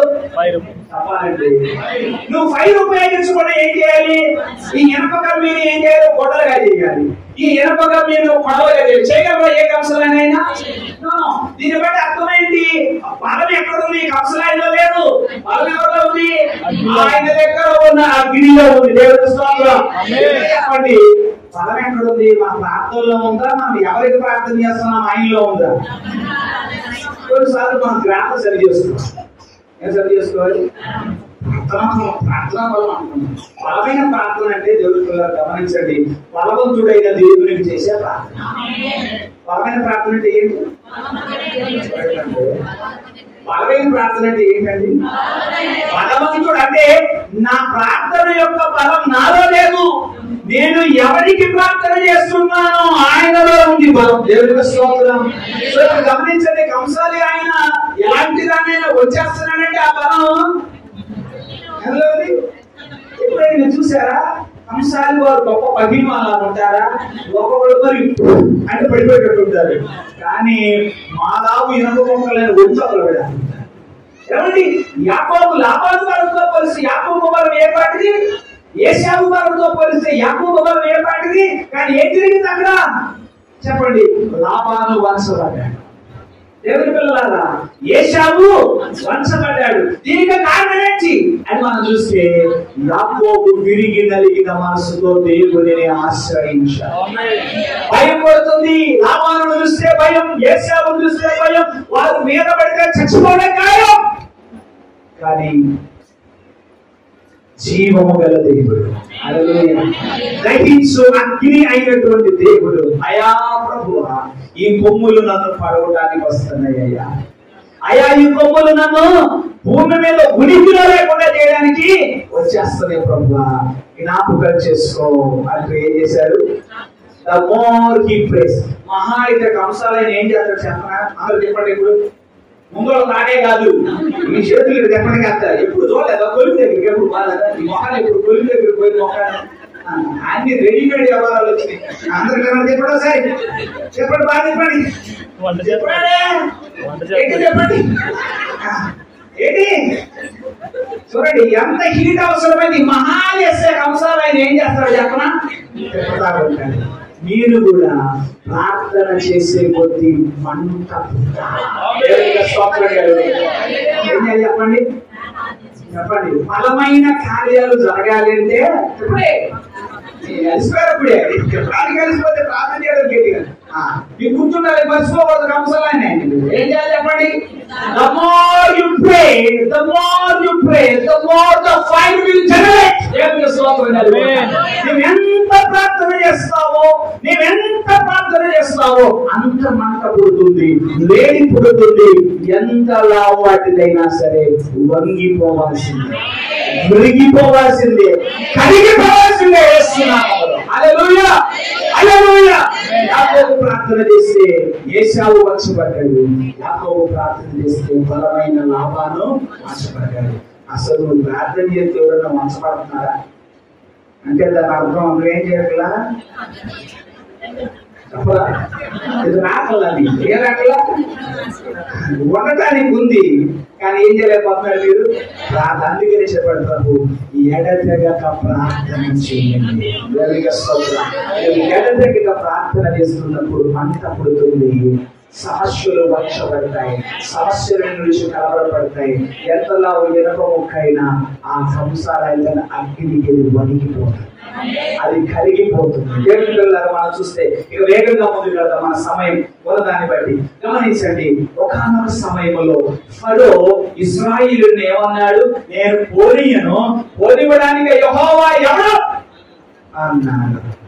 అన్నప్పుడు దేవుని పిల్లలారా, ఇశ్రాయేలు జనాంగం వారి శ్రమ అధికమైన కలదు. మరి మిక్కిలిగా మోషే ప్రార్థన చేసినప్పుడు ఫరోను దేవుడు ఏం చేశాడు చెప్పండి? వచ్చాడు కదా, ఎవడైతే నేను పోనీయను అన్నాడు. రెండు చేతులు ఎత్తి చెప్పండి ఒకసారి. ఎవరికి? నాకా? నాకు దండం పెట్టమంటున్నా. వెళ్ళిపోండి నాయన. ఎవరు? మీరు వెళ్ళిపోండి. ఎంత దూరం వెళ్ళిపోతారో వెళ్ళండి. ఏం కావాలో అవి తీసుకోండి. ఏం కావాలో అవి. ఒక రోజున గెడ్డేమోనన్నాడు వీడు, ఇప్పుడు బంగారం కూడా తీసుకెళ్ళమంటున్నాడు. గట్టి కూడా ఏమన్నాడు? విశ్వాసం కావాలి. ఎవరైనా మిమ్మల్ని గట్టి పక్క కూడా ఏమైనా పో అన్నారనుకో, నేను అంటాను ప్రార్థన చేయి. వాళ్ళతో నీకు వెండి బంగారం నమ్మితే దేవుడిని స్తుతించు. దేవుడికి స్తోత్రం. నేనంటాను ఈ రాత్రి కూడా నమ్మిన వారికి సొమ్ము, నమ్మని వారికి తుమ్ము. ఎంత మీరు సొమ్మెత్తుకోవడానికి వచ్చారో దుమ్మెత్తుకోవడానికి వచ్చారు. మందిరానికి సొమ్మెత్తుకోవడానికి వచ్చిన వాళ్ళు అయితే అప్పుడు చేతిపోయారు. మీరు దేవుని వాక్యమును సొమ్మును ఎత్తుకోవడానికి వస్తే ఈ రాత్రి స్తుతించండి. దేవుడికి గట్టి పరక కూడా ఇవ్వము. కొన్నిసార్లు మనం ఇలాంటి మాటలు వింటా ఉంటాం. ఇలాంటి మాటలు ఒక మన తల్లిదండ్రులు వాళ్ళ పిల్లల్ని, కడుపును పుట్టిన పిల్లల్ని యేసును నమ్ముకోరు. రే నువ్వు యేసును నమ్ముకుంటావా, నీ గడ్డి పరపడేది అంటాడు. అదే తండ్రి చేత యావదానికి నీకే రక్షితాలు కూడా అనిపించుటకు సమర్థుడు. నా ఉద్దేశం ఆస్తుల కొరకు ప్రార్థన చేయమని కాదు, నా ఉద్దేశం సొమ్ముల కొరకు ప్రార్థన చేయమని కాదు. కొమ్ములను బట్టి భయపడవద్దు. ఎవడు మీరు ఇటుకలు చేయడానికి గడ్డి పడైపోతాడు అన్నాడు. అదే ఫోటో అంటున్నాను. వాళ్ళు ఏం అడిగితే బంగారం అడిగితే మాటలు చెప్తున్నా. నీ చదివించడానికి నాకు సమయం లేదు. నాకు చెప్పండి, బంగారం అడిగితే బంగారం, వేడి అడిగితే బట్టలు అడిగితే. అయినా ఆ ప్రత్యక్ష కూడా నిర్మాణానికి ఎంత వెండి ఉపయోగించారు, ఎంత బంగారం ఉపయోగించారు. వాళ్ళ బట్టలని ఎక్కడైపోతుంది? ఎక్కడే 5 గుర్తుల నుంచి పట్టుకొచ్చినాయి. అరణ్యంలో వీళ్ళు పంటలు సాగు చేసి తెచ్చారా? లేకపోతే బంగారు కరువులు చెప్తూ తీశారా? అయినా ఎక్కడ వచ్చేసినాయి? దేవునికి స్తోత్రం కలుగుతుంది. సంవత్సరముల కొలది బిగపట్టిన జీతం ఒక్కసారి వరద ప్రవాహములాగా విడుదలయ్యేలాగా చేశాడు. హల్లెలూయా. ఫరో అనబడిన కొమ్మును ఆయన వంచేశాడు. The more you pray, నువ్వెంత ఒకసారి చెప్పండి, మళ్ళీ చెప్పండి, చెప్పాలా? రైట్. ఎన్ని ఎనప మొక్కలుంటే అన్నిసార్లు చెప్పాలి. స్తోత్రం కలుగుతుంది. నా ఉద్దేశం ఏమలేదు, నవ్వించాలలో ఎంటర్టైన్ చేయాలి. నా ఉద్దేశం కాదు. మీ మనస్సులో, మీ హృదయంలో దేవుని వాక్య విత్తనం నిలవాలన్న తాపత్రయమే తప్ప మిమ్మల్ని నవ్వించుట నా ఉద్దేశము కానే కాదు. ప్లీజ్ ట్రై టు అండర్స్టాండ్ మీ. దేవుని వల్ల గమనించండి. ఫరో అనబడిన ఆ కొమ్మును ఆయన ఏం చేశాడు? వచ్చేసారు. దేవునికి స్తోత్రం. ఇది చాలా ఉన్నాయి చెప్పడానికి. ఆ తర్వాత మీరు గమనిస్తే దానియేలు గ్రంథం దగ్గరికి వచ్చేసారు అనుకోండి. మీరు ఆ 3వ అధ్యాయంలో మీరు గమనిస్తారు. దానియేలు విషయంలో కానీ, అతని స్నేహితులైనటువంటి షద్రకు, మేషకు, అబేద్నెగోల విషయంలో కానీ నెబుకద్నెజరు ఒక కొమ్ము లాంటి తయారయ్యాడు. కాబట్టి ఈ కొమ్ము పేరేంటి? ఈ కొమ్ము పేరేంటి? నెబుకద్నెజరు పొడి చెప్పలేస్తాడు, చంపేస్తాడు. ఏమన్నాడు? నేను ఒక ప్రతిమ నిలబెట్టా, మీరు దండం పెట్టకపోతే ఏం చేస్తారంటాడు? చెప్పండి, ఏం చేస్తారంటాడు? పొడి చంపేస్తారంటాడు, వేడి మీద అగ్ని నిలబడేస్తారంటాడు. వేశాడు కూడా. కానీ చివరికి ఎవరు బెండ్ అయ్యారు చెప్పండి? జనరల్ గా అగ్నిలో వేయబడిన బెండ్ అవ్వాలి కదా. ఎవరేంటండి? మీ బైబిల్లో ఇలా చదవరు. షద్రకు, మేషకు, అబేద్నెగోలు అగ్నిగుండంలోని బయటికి వచ్చి నెబుకద్నెజరు నిలబెట్టించిన ప్రతిమకు సాష్టాంగ నమస్కారం చేసిన చదవరు. కానీ మీరేం చదువుతారో తెలుసా? చదువుతాం ఒకసారి రండి, చదవాలి. మరి దానియేలు గ్రంథం తీయండి ఒకసారి. నెబుకద్నెజరు ఏం చేశాడండి? అగ్నిగుండంలో నుంచి బయటకు వచ్చారు. షద్రకు, మేషకు, అబేద్నెగోలు బయటకు వచ్చిన తర్వాత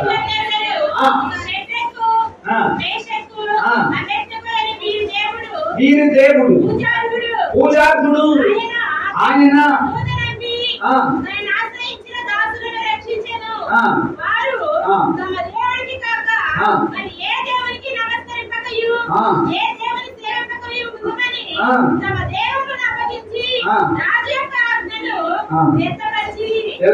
క్రిందకు మీరు వెళ్ళి కనుక గమనిస్తే అక్కడ మీరు చదువుతారు. అంతటి నుండి రాజు షద్రకు, మేషకు, అబేద్నెగోను వారిని బబులోను సంస్థానములో వారిని హెచ్చించెను. దేవునికి స్తోత్రం కలుగును గాక. వారిని ఏం చేశారండి? హెచ్చించాడు, దేవుని ఘనపరిచాడు. వారికనే చెప్పాలంటే ఆయన ఆరాధించేలాగా చేశాడు. దేవునికి స్తోత్రం. నెబుకద్నెజరు ఆయన ఏం చేశాడు? ఆ కొమ్మును ఆయన ఏం చేశాడు? చివరిగా ఒక మాట, నేను మీకు మాట ఇచ్చాను, గంటలో ముగిస్తాను. చివరిగా ఒక మాట చెప్పాను, ముగిస్తాను. రండి, ప్రకటన గ్రంథం ఎక్కడ మొదలేసాం మనం? సో మీరు ఈసారి అనుకోబాకండి, అయ్యా ఈ మాస్టర్ గారు ఒకసారి పిలవబాకండి, ఆయన ఆది కాండం నుంచి ఎక్కడ చెప్పేది అంతే ఉందిగా. ఎక్కడ మొదలేసాం? యాకోబు దగ్గర మొదలేసాం. మళ్ళీ ఇప్పుడు ఎక్కడ పోతున్నాం? ప్రకటన యోహాను గారి దగ్గర పోతున్నాం. రండి, అందరూ రండి నాతో కలిసి. ప్రకటన గ్రంథం 17వ అధ్యాయం. ప్రకటన గ్రంథం 17వ అధ్యాయం 3వ వచనం. అప్పుడు అరణ్యమునకు కొనిపోగా దేవదూషణ నామములతో నిండుకొని 7 తలలు 10 కొమ్ములను గల ఎర్రని మృగము మీద కూర్చుండిన ఒక స్త్రీని చూసి తిని. ఏమి చూశాడంట? దర్శనం అంది ఏం చూశాడు చెప్పాలండి? దర్శనం అంది ఏం చూశాడు? 7 తలలంట. చెప్పలేటండి? 7 తలలంట, 10 కొమ్ములంట, ఒక ఎర్రని మృగం అంట. ఆ మృగం మీద ఒక స్త్రీ కూర్చుందట. మీరు కానీ గుండెలు చచ్చిపోతుందంట. కానీ యోహాను అలా అవ్వాల, ఎందుకంటే ఆయన ఆత్మవశుడు. హల్లెలూయా. మీ ధైర్యం అంటే ఇప్పుడు ప్రార్థన కూడికి అయితే మీ ఇంటికి వెళ్ళేటప్పుడు తీరారు. కొంతమంది వంట పోవడానికి భయం, ఆడ రమ్మంటారు, ఏం రమ్మంటారు, ఇంకేదో చెప్తారు. నిజంగా మీరు ఆత్మవశులైతే ఒంటరిగా మీ ఇంటికి వెళ్ళాలి. ఇక్కడే తెలియాలి, ఈ రాత్రి తెలిపోవాలి. దేవుని స్తోత్రం. హల్లెలూయా. 7 చూడండి తలలు 10 కొమ్ములు గల ఎర్రని మృగం. దేవుని పిల్లలు ఉన్న సమయం క్లుప్తంగా నేను చెప్తాను. జస్ట్ మీరు కిందకి రండి చెప్తాను. 9వ వచనంలో దాని భావం ఉంది. ఇందులో జ్ఞానముగా మనసు కలుగు. 7 తలలు, ఆ స్త్రీ కూర్చున్న 7 బండలు మరియు 7 రాజులు కలదు. 5 కూలిపోయింది.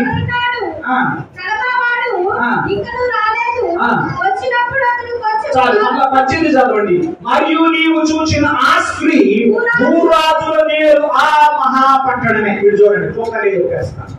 ఆ స్త్రీ ఎవరిని సూచిస్తుందట? ఒక పట్టణాన్ని సూచిస్తుంది, ఒక మహాపట్టణం. ప్రకటన గ్రంథం కష్టం అనబాకండి, జాగ్రత్తగా చదివితే ఆత్మ నింపుదల కలిగి దేవుని అడిగితే ప్రకటన గ్రంథం కూడా సులువుగా అర్థం చేస్తుంది. ఆ మహాపట్టణం ఎవరో చెప్పండి. ఆ స్త్రీ ఎవరు పోలి ఉంది? ఆ మహాపట్టణం. ఆ మహాపట్టణం మరేమో కాదు, అది రోమ్. ఏం చెప్పండి? రోమా మహాపట్టణం. ఇక్కడ ఏముందట? 7 చెప్పండి కళలు. ఆ 7 కళలు ఏంటన్నది ఇక్కడ 7 కొండలు. ఆ మధ్య కూడా ఒకడు అంటున్నాడు, బైబిల్లో మా 7 కొండల పేరు చూసుకుంటున్నాడు. అక్కడ విషయం ఏంటంటే ప్రపంచంలో చాలా పట్టణాలు 7 కొండల మీద కట్టబడి ఉన్నాయి. భారతదేశంలో ఉన్నాయి. మన భారతదేశంలో తిరుపతి 7 కొండల మీద ఉన్నది. అలాగే రోమ్ పట్టణం కూడా 7 కొండల మీద ఉంది. మీకు ఇంకా ఎక్కువ ఇన్ఫర్మేషన్ కావాలంటే నేను చెప్పి టైం వృధా చేసుకోను. చదువుకున్న పిల్లలు ఆసక్తి గల వాళ్ళు ఉంటే కనుక ఆ గూగుల్ తల్లిని అడగండి, వికీపీడియాని అడగండి. 7 హిల్స్ సిటీస్ ఏంటని కూడా లిస్ట్ వస్తుంది మీకు. నేను ఇప్పుడు టైం వేస్ట్ చేసుకోను, ఈజీగా చెప్పేస్తాను. మీకు అర్థమైందా? 7 కొండల మీద కట్టబడిన పట్టణాలు తిరుపతే కాదు, ప్రపంచంలో చాలా ఉన్నాయి. అలాంటి శాలలో ఒకటి ఏంటి? రూపం. ఇక్కడ విషయం ఏంటంటే ఆదిమ సంఘం క్రీస్తు శకము 1వ శతాబ్దంలో సంఘము రోమా సామ్రాజ్యాన్ని బట్టి వణికిపోతుంది. ఆ రోజున పరిస్థితులు ఎలా ఉన్నాయంటే రోమా చక్రవర్తుల యొక్క క్రూరత్వం ముందు క్రైస్తవ్యము అంతరించిపోతుందేమో అనే భయము ఏర్పడింది. కానీ జరిగింది ఏంటో తెలుసా? ఆ 7 కొండల మీద ఉన్న పట్టణం రోమ్ పట్టణం. ఆ 10 తలలు ఎవరో కాదు, 10 మంది రాజులు అన్నారు. మీరు చరిత్ర బాగా చదివితే రోమా చక్రవర్తులు సుమారు 10 మంది క్రైస్తవ్యాన్ని బహుగా ఏం చేశారు వాళ్ళు. కానీ చరిత్రను ఒక్కసారి పుటల్లోకి వెళ్ళి చదివితే ఏ రోమా సామ్రాజ్యం అయితే క్రైస్తవ్యం అనే దాన్ని భూమి మీద లేకుండా చేయాలని అనుకుందో అదే రోమా సామ్రాజ్యాన్ని ఏలిన ఒక రాజు ఉన్నాడు. ఆయన పేరు కాన్స్టాంటైన్. ఆ కాన్స్టాంటైన్ అనేటువంటి చక్రవర్తి ఏం చేశాడంటే క్రైస్తవ్యాన్ని ప్రపంచమంతా కూడా స్వీకరించాలంటూ హుకుం జారీ చేశాడు. దేవుడికి వస్తున్నాను. ఇప్పుడు ఈ రాత్రి నేను చెప్తున్నా, మన దేవుని ఎలా వర్ణిద్దాం? మీరు ఎలా వర్ణిస్తారు? నేను అంటాను, ఆయన కొమ్ములను వచ్చి అందరూ చెప్పండి. ఆమె నాకు కావాల్సింది ఎవరైనా మొదలు పెట్టి చూద్దామండి. ఎవరైనా కొమ్ములను వంచే దేవుడు. నువ్వు ఏ కొమ్మును బట్టి భయపడుతున్నావో నాకు తెలియదు. ఈ రాత్రి ప్రార్థన చేసి దేవుడు కొమ్ములు వచ్చేది. వంగితే వంగినట్లు, వంగలేదా కలిగించండి. ఏం చెప్తారు ఆయన? వంగితే అనుకూలంగా వంగినట్టు, వంగలేదా ఏం చెప్తాడు? వెంట కదా సంవత్సరాన్ని చెప్తాడు. మాట లేదు అనుకోండి, దీనికి కాదులే కానీ ఏం చేస్తాడు? ఒక పూట మొత్తం ఇంట్లో పడితే చల్లారపడికి ఎడవ. అర్థమైందా? సో వంగితే వంగినట్టు, లేకపోతే ఏం చేస్తాడు? కరిగించగలడు. ఆయన కరిగించగలడు, ఆయన వంచగలడు. రోమా సామ్రాజ్యం 7 కొండల మీద ఉన్నటువంటి పట్టణం రోమ పట్టణం. ఆ 10 మంది రాజులు రోమా సామ్రాజ్య చక్రవర్తులు యోహాను గారికి దేవుడు ఇచ్చినటువంటి భరోసా. ప్రకటన గ్రంథం చాలా మందికే మాస్టర్ గారు మాకు ప్రకటన చదువులంటే భయపడుతుందని అంటున్నాను. ఎవరు భయపుట్టించడానికి రాసించారు దేవుడు ప్రకటన గ్రంథాన్ని. నేను మధ్య మా చర్చిలో వాక్యం చెప్తూ ఇలా చెప్పాను, ప్రకటన గ్రంథం రాయబడింది భయం కలిగించడానికి కాదు, దేవుని భక్తులకు భరోసా ఇవ్వడానికి. హల్లెలూయా. నీకు భరోసా కావాలంటే ఎన్టీఆర్ భరోసా కావాలా? ఇంతకు ముందేమో వైఎస్ఆర్ భరోసా. మీ బతుకులు వైఎస్ఆర్ భరోసా కోసం ఎన్టీఆర్ భరోసా కోసం వెళ్ళినంత కాలట్నే ఉంటాయి. మీకు నాకేం కావాలి? నేను నిన్న ఒక చోట వస్తుంటే మా మాస్టర్ గారు బృహదర్శనానికి వెళ్తున్నాం. బృహదర్శనానికి వెళ్తుంటే బండి నడిపే వాళ్ళు అటు ఇటు చూడకూడదు కదండి. చూడొచ్చా? చూసినా మేము కొంచెం కాన్సన్ట్రేషన్ వెనక కూర్చున్నా ఏమైనా చూడవచ్చు. మా మాస్టర్ గారు అంటున్నారు, ఏమండి మీరే చూశారన్నాడు. ఏం చూసా? నేనేం చూడలేదు. ఏంటో చెప్పాను. ఏంటంటే మా పాస్టర్ గారు అంటారు, ఆ బైక్ వెనకాల యేసుక్రీస్తు తాలూకా అని రాశారండి అన్నారు. నాకెక్కడో స్ట్రైక్ అయింది. గత సంవత్సరం నుంచి చూస్తున్నా. ఒకరు రాస్తాడు నేను పిఠాపురం ఎమ్మెల్యే గారు తాలూకా అంటాడు, ఇంకొకరు అంటాడు నేను పొన్నూరు ఎమ్మెల్యే గారు తాలూకా అంటాడు. వీడెవడో మొత్తానికి బుర్ర ఫ్లాష్ లైట్ బాగా ఎరిగింది, అన్ని వదిలేసి యేసుక్రీస్తు తాలూకా అన్నాడు. సరే రాసిన ఉద్దేశం ఏమైనా ప్రభువుని కనపరిచాడు, స్వాతంత్రం అన్నాడు. దేనిపై నేను అలా ప్రోత్సహించను. నెంబర్ ప్లేట్ నెంబర్ ఉండాలి, చట్టానికి లోబడాలి. అధికారులకు మనం అక్కడికి మన డిప్యూటీ సీఎం గారు ఒక మీటింగ్ లో 2 చేతులు దండ పెట్టి మరి చెప్పాడు, పనిచే కాకుండా పోలీసు వాళ్ళు మమ్మల్ని పట్టుకుని అవమానం నాకొద్దు అని చెప్పినా జనాలు ఎంటలా. ఏదంటున్నాడు? డిప్యూటీ సీఎం గారి తాలూకా అంట, ఎక్కడి పిఠాపురం ఎమ్మెల్యే గారి తాలూకా అంట. మరి ఇక్కడ ఏ ఎంపీలో రాస్తున్నారు నాకు తెలియదు. నాకు ఏ నియోజకవర్గం కూడా తెలియదండి. మన అడ్రస్ ఇది కాదు. మాది పొందుతారుగా దేవుడు గమనించిన ఉద్దేశం ఏంటంటే ఏం రాస్తాడు, నేను అది ప్రోత్సహించడం లేదు కానీ మనలో ఉన్న రోషాన్ని బట్టి నేను గమనిస్తూ తీస్తున్నా.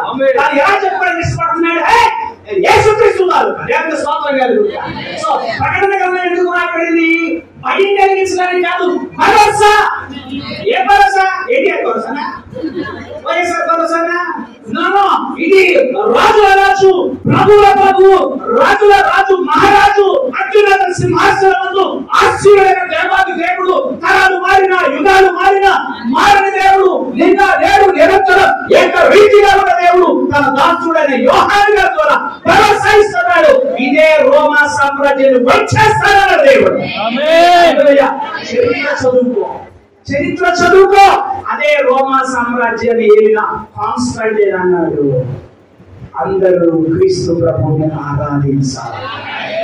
హల్లెలూయా, హల్లెలూయా. అందుకే ఈ రోజున ప్రపంచంలో నువ్వు ఏ మూల పుట్టినా క్రీస్తు పూర్వము క్రీస్తు శకం మార్చాలని ఎంతో మంది ట్రై చేస్తున్నారు. ఎప్పటికీ అవలా ఇక ముందు అవ్వదు. ఎందుకంటే వంచిన వాడు నా ప్రభు, ఆయన వంచితే ఇంకా మరలా తిప్పడం కుదరదు, ఇక మరలా తిరగలేనంతగా వచ్చినట్టు. హల్లెలూయా, హల్లెలూయా. ఈ రాత్రి వేళ నీవు ఆరాధిస్తున్న దేవుడు ఎవరో నీవు ఎరుగుతున్నావా? ఆయన కొమ్ములను వంచే దేవుడు. హల్లెలూయా. గొప్పదంటే యోసేపు గారు, ఈయన ఒక కంసాలి వాణిగా ఉన్నారు. దేవునికి స్తోత్రం. అయ్యగారు, ఈయన ఒక కంసాలి వాణిగా ఉన్నారు. దేవునికి స్తోత్రం. వారికి ఒకటే వచ్చు, వాళ్ళ ఆకారాల విషయం మీరు తక్కువ అంచనే కాకండి. వాళ్ళు కానీ తిప్పారా? అందరూ చెప్పండి, వాళ్ళు కానీ తిప్పారా? మీరందరూ ఒకప్పుడు భయపెట్టిన మీలో కూడా ఉన్నారు. ఇప్పుడు దేవుడు ఏం చేశాడు? ఇప్పుడు మిమ్మల్ని భయపెడుతున్న వాళ్ళు ఉన్నారు. కలవరపడద్దు, కొమ్ములలో వచ్చే దేవుడు మనకు ఉన్నాడు. అయితే అది జరగాలి అంటే మనం ఏం చేయాలి? తగినంత ప్రార్థించాలి. The more you pray, the more the heat will generate. The more fire will generate. అప్పుడు ఏం జరుగుతుంది? ఎటువంటివైనా ఉంచుకుంటాయి. చక్కెరయ్యకు ఆ దర్శనం ఇచ్చాడు. ఎంతటి మీ కన్నులు దర్శనాలు చూసే కన్నులేనా? ఆ మధ్య ఇద్దరు దైవజనులు మాట్లాడుకుంటూ దైవజనుడు అంటారు, పాస్టర్ అంటారు, ఏమంటే ఎందుకండి ఇవాళ మనకి విజన్స్ రావట్లేదు అన్నాడు. ఎందుకంట విజన్స్ అంటే ఇంగ్లీష్ లో విజన్ అంటే దర్శనము. చెప్పండి, విజన్ అంటే దర్శనము. ఒక దైవజనుడు అంటున్నాడు, పాస్టర్ గారు మనం బైబిల్ చదువుతుంటే భక్తులందరూ దర్శనాలు చూశారు, ఇవాళ మన దర్శనాలు ఎందుకు తగ్గిపోతున్నాయి అంటే ఆయన అన్నాడు, ఇంకేం దర్శనాలు అవుతాయి? దూరదర్శన్ చూస్తున్నారు, టెలివిజన్స్ ఎక్కువైనాయి కదా. ఏమెక్కువైనాయి? విజన్స్ ఎందుకు రావట్లేదు? అందరూ చెప్పండి, విజన్స్ ఎందుకు రావట్లా?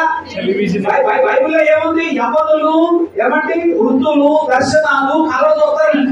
దర్శనాలు ఎందుకు రావట్లా? ఎందుకు రావట్లేదండి దర్శనాలు? దర్శనాలు చూసే కన్నులుగా మన కన్నులు ఎందుకు ఉండలేకపోతున్నాయి అంటే మన కోర్టులు ఏంటి ఏమవుతున్నాం? టెలివిజన్స్. ఇప్పుడు వాటిని కూడా డామినేట్ చేసింది. ఏంటి? అరే నాకు ఎందుకంటే పేర్లు కొంచెం నాకు ఎందుకో కొంచెం ఇబ్బందిగా అంటే ఇప్పుడు అందరూ బైబుల్ అంటారు. మొబైల్ బైబుల్ పోటీ బలి వచ్చింది, ప్రొనౌన్సియేషన్ బలి ఉంది. బైబుల్ అందరంటే సరే 5 నిమిషాలు ఏంటి కంగారు పడతా. Right, Bible mobile. మనకుండే ఏమి స్పందించాలి? బైబుల్ అన్నారు. నేను ఈ మధ్య ఇలా ప్రార్థన చేసుకున్నాను. మీరు ఏమైనా అనుకోండి, నేను అంటున్నాను, ప్రభువా దినమంతటిలో నా చేతులు మొబైల్ తెరను తాకిన దానికంటే ఎక్కువగా బైబుల్ను తాకడానికి నాకు సహాయం చేయండి అన్నాను. ప్రభువా నా చేతి వేళ్ళు మొబైల్ తెరను తాకడానికంటే ఎక్కువగా బైబిల్ పేజీలను తాకడానికి నాకు సహాయం చేయండి. ఇలాంటి ప్రార్థన చేస్తాను. అసలు అనుకున్నారా? అసలు అలాంటి స్పృహ కలిగిందా? నాకు ఒక రోజు కలిగిందా స్పృహ? ప్రభువా నా చేతి వేళ్ళు పొద్దున లేచిన దగ్గర నుంచి మరి ముఖ్యంగా అంతకుముందు గొడవ ఉండేది కాదండి. నొప్పుడు ఫోన్లు, డబ్బా ఫోన్లు ఉన్నప్పుడు ఈ ప్రాబ్లం లేదండి. ఇప్పుడు వచ్చినాయి చూడండి చాట ఫోన్లు. మీరు స్మార్ట్ ఫోన్ అంటున్నారు, మరి ఏమంటాను? చాటను ఎప్పుడు వేళ్ల మీద ఉంది. చాటను ఎలా ఆడిస్తారు చెప్పండి? వేళ్ల మీద. ఇదంతా వేళ్లతోనే ఉండేది. ప్రభా నా చేతి వేళ్ళు మొబైల్ తెరను తాకేదానికంటే ఎక్కువగా బైబిల్ పేజీలను తాకడానికి నాకు సహాయం చేయండి. చార్లెస్ స్టాన్లీ అనే దైవజనుడు సవాల్ చేస్తాడు. ఆయన అంటాడు, ఆయన ఒక సవాల్ విసిరాడు. బైబిల్లోని ఫిలిప్పి ఒక పాత బైబిల్ తీసుకోండి అన్నాడు. ఆయన ఏమన్నాడు, ఒక పాత బైబిల్ తీసుకొని పాపడవాకండి, ఫిలిప్పి పత్రికను చేర్చమన్నాడు. ఏం చేర్చమన్నాడు? ఫిలిప్పి పత్రికని చించి మీరు రోజు చదివే న్యూస్ పేపర్ అంటించండి, ఎన్ని పేజీలు వచ్చింది అన్నాడు. ఒక పేజీ అన్నా వచ్చిందా? అర్థమైందా మీకు నేను చెప్తున్నది? నేను చెప్పిన మాట కాదు, చార్లెస్ స్టాన్లీ అని ఆయన చెప్పిన మాట. ఆయన కోరిక చెప్తూ అంటాడు, బైబిల్లోని ఫిలిప్పి పత్రిక పేజీలు మనం ఒకసారి అక్కడ పీకి పేకపోయారు కొన్ని పాత్రలు అయ్యేది, స్కేల్ పెట్టి కొలతేసి మీరు రోజు అయితే న్యూస్ పేపర్ పోతే ఒక పేజీ అన్న వచ్చిందా? ఫిలిప్పి పత్రిక కాదు, బైబిల్లో చాలా రావసలా ఒక్క అధ్యాయం చదివి చాలా చదివచ్చు. న్యూస్ పేపర్ సగటును నాకు తెలిసి న్యూస్ పేపర్ 15 పేజీలు తక్కువ ఏ న్యూస్ పేపర్ లేదు. ఈవెన్ ప్రజాశక్తి లాంటి పేపర్ కూడా కనీసం ఒక సుమారు 8-10 ఉంటాయి, అది తక్కువ. ఈనాడు సాక్షి అయితే పోటా పోటీ, ఎందుకంటే ఆదివారం వస్తే ఇంకా సండే అంట ఇంకోటి అంట. ఈ సభలో జరిగిపోతుంది. ఎన్నడైనా బైబిల్ మరి ఎలా వస్తుంది మనకు ఆ విషయం? ఎలా పొందుకుంటాం మన శక్తి? ఈ రాత్రి మరోసారి ప్రభు సవాల్ చేస్తున్నాడు, నీవు కొమ్ములను భయపెట్టుదువు కాక, నువ్వు కొమ్ములను పడగొట్టుదువు కాక, నేను నీకు తోడుగా ఉన్నాను. నీవు నాకు మొరపెట్టు, నేను నీకు ఉత్తరమిస్తాను. నీవు నాకు మొరపెట్టు, నేను నీకు ఉత్తరమిస్తాను. నువ్వు ఎడతెగకు ప్రార్థన చేస్తే నేను మంట పుట్టిస్తాను, ఎటువంటి కొమ్మునైనా వంచేస్తాను, అనుకూలంగా మలుస్తాను, నేను హెచ్చిస్తాను, ఆశీర్వదిస్తాను. నెహమ్యా, ఎజ్రా, జెరుబ్బాబెలు, యేషువ ముందు రెహూము, షింషయి, టోబియా, సంబల్లత వారు ఫట్. అందరూ ఒకసారి అంతే అనండి, రాలేదులే. ఎవరు చెప్పండి? ఎవరి ముందు పేరు మర్చిపోకండి. నెహమ్యా, ఎజ్రా, నెహమ్యా, జెరుబ్బా. అసలు లెక్క ప్రకారం ఆటలో చెప్పాలంటే జెరుబ్బాబెలు, యేషువ, ఎజ్రా, నెహమ్యా ఆటలది, అసలు ఆటలది. వాళ్ళ ముందు రెహూము, షింషయి, టోబియా, సంబల్లత.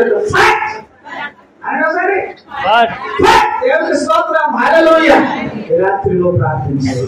నువ్వు ఎదుర్కొంటున్న కొమ్ములను, నువ్వు భయపడుతున్న కొమ్ములను ఆయన మంచి దేవుడు. ప్రార్థన చేద్దాం. సమయాన్ని అప్పగిస్తాను. అందరూ చాలా మంచిది. ఎక్కువ సమయం తీసుకోవాలి. మీకు చెప్పిన దానికంటే ఒక 10 నిమిషాలు ఎక్కువ తీసుకున్నాం. 10 అయింది టైం అండి. వెనక్కు రావాల్సిన అవసరం లేదు. అందరూ తల్లవచ్చండి, కన్నులు పోండి. దైవజనులు ప్రార్థనలు నడిపిస్తారు. వారితో కలిసి మనం ప్రార్థన చేయాలి.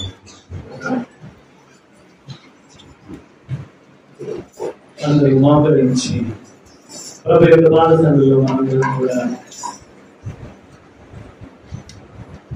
ప్రార్థనా పూర్వకంగా ప్రభువుని కనపరుస్తూ స్తుతిస్తూ, అయ్యా నీకు స్తోత్రమయ్యా, స్తోత్రమయ్యా చెప్తాను. దేవా నీకు స్తోత్రమయ్యా, స్తోత్రమయ్యా, స్తోత్రమయ్యా, స్తోత్రమయ్యా, స్తోత్రమయ్యా. నాకు ఎదురవుతున్న ప్రతి కొమ్మను ప్రభువా మీరు వెరగొట్టబోతున్నందుకు స్తోత్రమయ్యా, స్తోత్రమయ్యా. చెప్పండి, అందరూ చెప్పండి. నాకు ఎదురవబోతున్న ప్రతి కొమ్మను నాయన మీరు వంచబోతున్నందుకు స్తోత్రమయ్యా, మీరు వెరగొట్టబోతున్నందుకు స్తోత్రమయ్యా, కరిగింప చేయబోతున్నందుకు స్తోత్రమయ్యా. చెప్పండి, అందరూ చెప్పండి. అయ్యా నీకు వందనాలు, వందనాలు, వందనాలు. ఏ కొమ్మ అయితే భయపెడుతుందో ప్రియ సోదరి సోదరుడా, యవనస్తుడా, పెద్దవాళ్ళారా, ఏ సమస్య నిన్ను భయపెడుతుందో, ఏ అధికారి భయపెడుతూ ఉన్నాడు, ఈ రాత్రి కాల సమయంలో ప్రభు నీతో మాట్లాడుతూ ఉన్నాడు. నీవు జనరేట్ చేసేది ప్రభు, నీవు కేవలం ప్రార్థన మాత్రమే చేస్తూ ఉన్నావు, కానీ శక్తినిచ్చేది దేవుడు అయి ఉన్నాడు. ఆ శక్తిని దేవుడు ఇస్తూ ఉన్నాడు నీకు, ఆ బలాన్ని దేవుడు ఇస్తున్నాడు నీకు, కలిగించే వాళ్ళని దేవుడు ఇస్తున్నాడు, ఎదిరించే వాళ్ళని దేవుడు నీకు ఇస్తున్నాడు. హల్లెలూయా, హల్లెలూయా. చేతులెత్తి ప్రార్థన చేద్దాం, చేతులు ప్రార్థన చేద్దాం. అయ్యా అయ్యా అయ్యా అయ్యా దేవా నీకు స్తోత్రం, స్తోత్రం, స్తోత్రం, స్తోత్రం.